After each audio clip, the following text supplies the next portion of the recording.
The nation's most popular investment talk show is Mad Money. Big fan of the show. It's one guy talking stocks, droning on and on. I'm as mad as hell, and I'm not going to take this anymore! And it should make you mad, as in angry or crazy, because you need to hear from a variety of market sources. Of course, the more the merrier! You need to get a wide range of ideas. You need some balance. And you need to hear something different just to stay excited about investing in these wild times. This is MoneyLife Market Call. Different experts every day talking stocks, funds, and more. You had me at hello, tier. With experts telling you not just what they're buying and selling, but why. Who cares if it's not the most popular show? Maybe you didn't have any friends. It won't make you mad. This is an outrage. It will make you smart.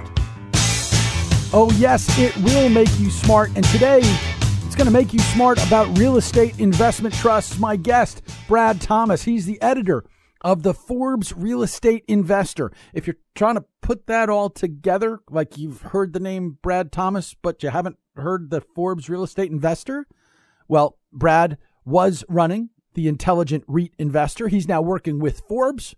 So, little rebranding, and you have the Forbes Real Estate Investor, but the website, well, iREITinvestor.com will get you there. You can follow Brad on Twitter. He is at Swan_investor, but right now he's right here. Brad Thomas, welcome back to Money Life. Chuck, thanks so much for letting me be back on the show. REITs are one of these things that was funny. I told folks that you were going to be on the show. We had a couple of people writing in, and it was one or two of them going, hey, here's some tickers for hold it or fold it. Like, you know, I want to find out if any of these REITs with these big double-digit yields are good. And REITs are something where that tends to be what people look at most is yield. It's not always what you look at. So before we get into what you like and dislike, explain, please, what it is that you look for. Sure. Well, you know, dividends are really critical to the equation for REITs because, you know, it's one of the few asset classes where the government is forced these companies. I use the word forced, and that's probably a stretch, Chuck, but they must, you know, REITs to qualify, they must pay out at least 90% of taxable income in the form of dividends. So that creates a really a competitive and attractive landscape for dividend investors because the dividends have to be paid, and most companies, by the way, pay out 100% of their taxable income in the form of dividends. So that's why you see this particular asset class has higher yields than you see in other non-REIT alternatives today. So it's definitely all about the dividends, and certainly investors are really attracted to the higher dividends.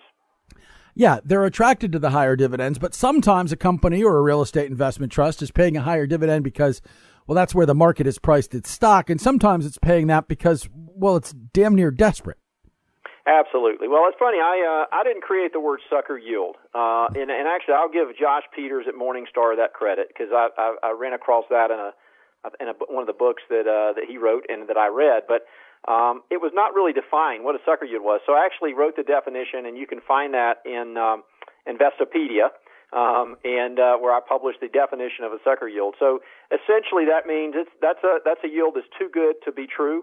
Now, there's nothing wrong with the high yield, but you're right. You have to really dive into the meaning behind that dividend to determine whether it's sustainable or not. And you know, we've seen that quite a bit in the REIT space here. There's been a couple of REITs lately that have kind of blown up because they were paying out dividends too high that they weren't realistic. And so you definitely have to be cautious with investing, and I like to tell investors, you know, look for the sustainability factor. That's what you're looking for. It's not just the high yield, but they can they continue to pay that dividend year in and year out and increase that dividend. How much for REITs, and people think of REITs as their own sector, right? It's real estate. It's not necessarily correlated to the market, but REITs come in a lot of different flavors. If you only wanted to invest in apartments, you can do it that way. If you only want to do shopping centers, you can do it that way. How much should people be looking at REITs by sector rather than just by, hey, all REITs are created equal? Sure, that's a great question, and I think it really boils down to diversification, and that's the whether it's REITs or just anybody's investment portfolio, diversification is important. So, absolutely, you should have sectors that there's going to be certain real estate sectors that perform better than other sectors. For example, in an environment we're in right now, which is a rising rate environment, we're going to see, and we've already seen, frankly, in terms of the market behavior, how these REITs are going to perform when rates rise. So when you look at a company that's a long-term leased property, like we call triple net leased, which has long-term contractual leases, that income stream cannot be adjusted, overnight or even on a monthly basis. These are rental contracts that are in place, and they're set for typically a 10 to 15 year period of time. Most of these leases for these companies. So alternatively, you look at the hotel sector, and those contracts are overnight. So you see when you go to New York and you stay at a $200 hotel, well, you'll go back the next week and it'll be $250 or $300. So the hotel REITs, the self-storage REITs, they have the ability to increase that rental rate much quicker. And so in a rising rate environment, you really should look at those sectors that are going to perform and how they're going to behave differently in this cycle that we're in right now. Do you consider us to be in a rising rate environment, even though the Fed has only talked about moving and hasn't done anything really? Yeah, I think that's a good point. I think we're obviously going to have rates rise, but I think the market is already kind of telling us on a pretty frequent basis that it's going to be modest. But what's interesting is there's still some misconception in the REIT space in terms of we see these fairly consistent sell-offs that anytime there is really positive news, the REIT market considers it negative news. They're scared that Mr. Market considers the fact that REITs are going to get hammered when we see modest rate rises. And of course, even when these modest rates do rise, that only means the economy is performing better, which is great for real estate because it increases the earnings potential of those assets, which obviously increases dividends. So it's definitely a great time to be investing in real estate and REITs, and I think a rising rate environment will certainly be a very positive thing for REITs, unless there's companies that are highly leveraged. And going back to the sucker yield, and companies that have maybe too much leverage today, and the market doesn't view them in that same light. So you've got to be careful. But in general, I think REITs are going to perform very, very well as they have coming out of the Great Recession. Okay, well, let's talk about a name or two that passes the sniff test and gets to where you think it could be something people should be looking at. Great, let's do it. What's a name or two that stands out to you? Well, I think in terms of, I want to kind of hit a couple sectors. I just wrote an article today on the healthcare sectors and healthcare REIT sector in general. And what I like about that overall sector is the fact that we're demographics are in the favor of the investor or the landlord, the healthcare landlord. So you're dealing with the aging population, which has tremendous demand for these healthcare real estate products. One of my favorite REITs today, and I'm a shareholder in, is Ventas, ticker VTR, headquartered in Chicago. They're one of the largest diversified healthcare REITs in the country, around a $20 billion market cap. They just announced really two transformational deals. One is they're spinning off most of their skilled nursing assets into another company to be named. They call it SpinCo today. One of the senior executives is leaving to run that REIT, the spin-off REIT. And then the other transaction is they just bought a big MOB, which is medical office building portfolio called Ardent Hospitals, and that will be a pretty sizable investment. I think it's around $1.5 billion to $2 billion that Ventas is buying. So there's so much demand. This healthcare industry is $1 trillion in terms of its size. So and the healthcare REITs represent a small fraction of that amount, under 10%. So there's a tremendous runway for aggregating and scaling these REITs today. So I like Ventas. That's one of the best. And by the way, they've never cut a dividend. They've increased every year except for 1 year in 2009. They stayed the same. So again, look at that dividend safety component, and that's a very stable company. Okay, that's Ventas VTR. We got time for one more. Sure. The other one, which I guess will be another stalwart brand, if you will, or a REIT, is Realty Income, ticker symbol O. Really simple. And, they have a very simple business model, very simple business strategy. In fact, their trademark is the dividend monthly company. So that tells you precisely what they do. It tells you precisely who their core audiences, which are retirees, individual investors who depend on these monthly dividends. So they own about 4,000 individual single-tenant net lease properties in 49 states. They're very diversified. They've got a very diverse makeup of tenants and sectors that they invest in, from industrial to retail to casual dining, fast food, you name it. They pretty much own about everything, and they've just done a significant job with managing the risk within the portfolio. They've never cut a dividend, and they have increased for over 20 years in a row. So just a very competent company with a very predictable revenue stream. Well, now we're going to find out how you feel about some real estate investment trusts that my audience is particularly interested in.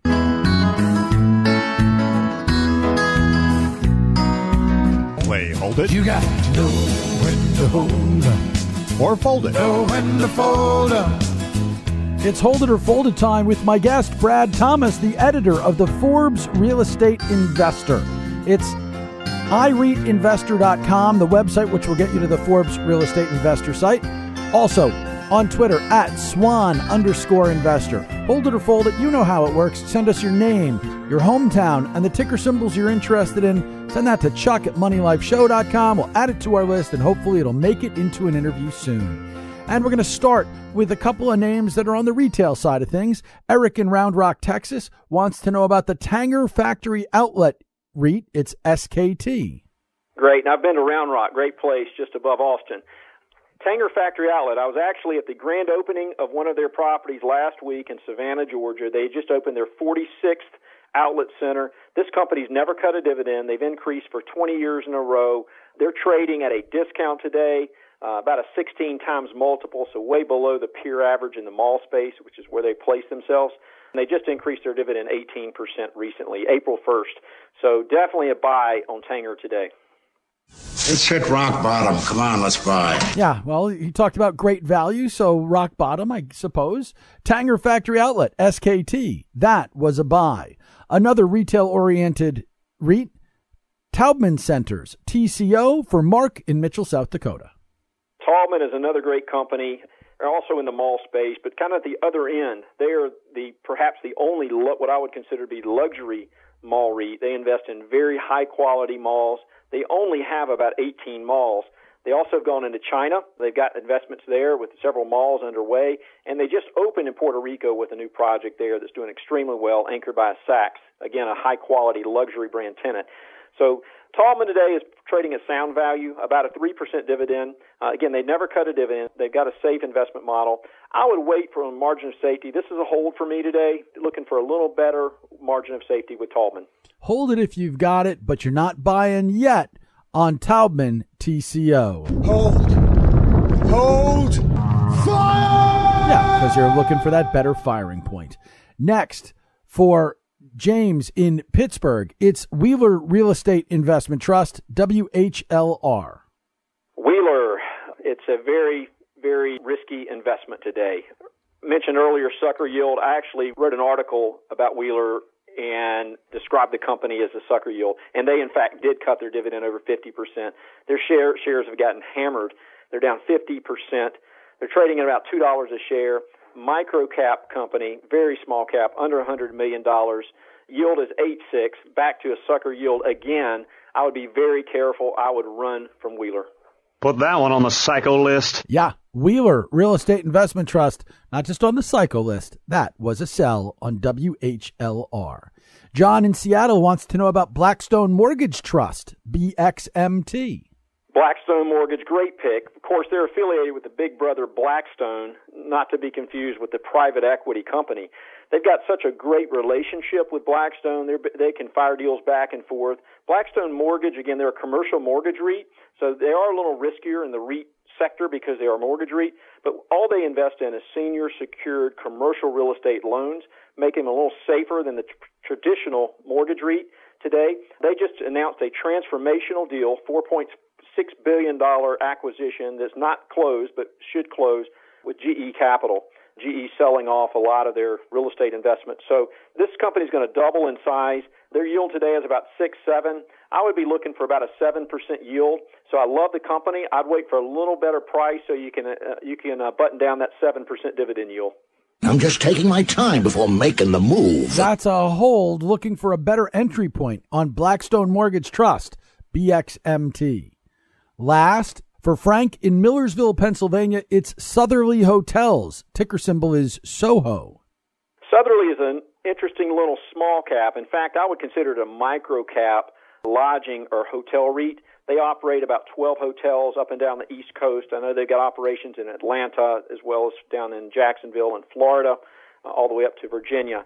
So it's a microcap REIT. I would be careful with the size. It's going to have some really high volatility as a result of the low volume that's traded with this company.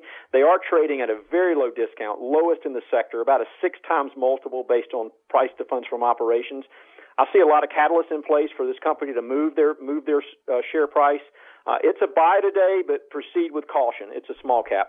Okay, so buyer beware, dude. Yeah, buyer beware, a cautious buy on Southerly Hotels, SOHO. And unfortunately, a sad buy, as in sad goodbye, to Brad Thomas, editor of the Forbes Real Estate Investor. Brad, the time goes so fast, you'll just have to come back again and chat with us again soon. Great. Look forward to it, Chuck. Brad is the editor of the Forbes Real Estate Investor. iREITinvestor.com if you want more information. On Twitter at @Swan_investor. All right, we've just about reached the finish line on the April 22nd edition of Money Life, but just about doesn't mean we have. So stick around. We'll cross it together and celebrate when we wrap up today's edition of Money Life right after this message.